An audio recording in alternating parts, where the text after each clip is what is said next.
बघा बघा बघा बघा काय आहे यात. छान कांजीवरम टिश्यू सिल्क आणली आहे बरं का मैत्रिणीनं. ब्रायडल कनेक्शन मध्ये कांजीवरम टिश्यू सिल्क आली आहे डायमंड वर्क वाली.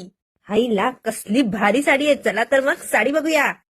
अतिशय सुंदर अशी साडी आहे बघा. सॉफ्ट कांजीवरम टिश्यू सिल्क मध्ये डायमंड वर्क असलेली ही sari. One side big border आहे आणि वन साइड येणार आहे ही स्मॉल बॉर्डर. अतिशय सुरेख अशी साडी. चला तर ह्याचा पदर बघूया. रे काय जबरदस्त गोंडे आलेत बघा आणि पदरावरती एक एक तुम्हाला डायमंडचं वर्क दिसत असेल. अतिशय सुरेख अशी साडी आणि तुम्हाला मस्त रिझनेबल प्राइस मध्ये मिळणार आहे बरं का. आता ब्लाऊज पीस पण दाखवते तुम्हाला ह्याचा किती सुरेख आलेला आहे ते. सुंदर असा ब्रॉकेट मध्ये ह्याचा ब्लाऊज पीस आलेला आहे. ब्लाऊज पीसला सुद्धा तुम्हाला ही बॉर्डर आलेली आहे. हा ह्याचा पूर्ण ब्लाऊज पीस जाणार आहे कॉन्ट्रास्ट मध्ये. ही सुंदर अशी साडी तुम्हाला मिळणार आहे. डिस्क्रिप्शन बॉक्स मध्ये साडीची प्राइस आणि बुकिंग नंबर दिलेला आहे. तर बुक करण्यासाठी व्हॉट्सअप करायचं आहे. थँक्यू.